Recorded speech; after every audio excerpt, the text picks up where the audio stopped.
Partita alla prima serie assoluti femmine, il record del Circolo Nuoto Italia è del 2017 nella tappa di Bressanone, Laura Retrari, 2:18:61.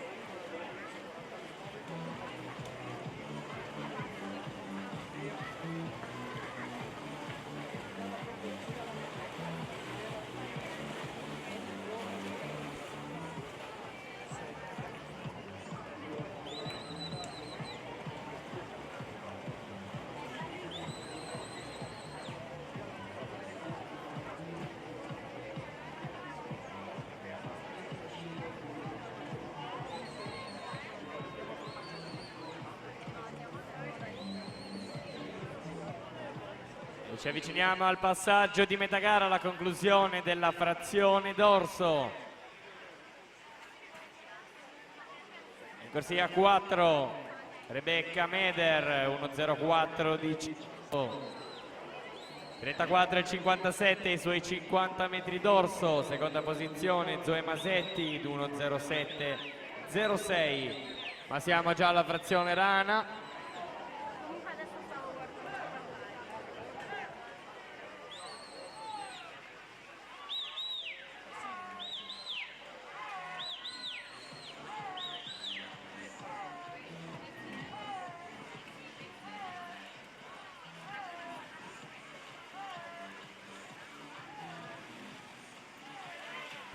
Rebecca Meder in conclusione della frazione rana, 39,55.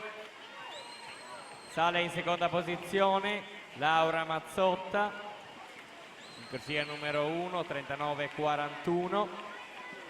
Ultime bracciate, siamo quasi agli ultimi 15 metri, Rebecca Meder.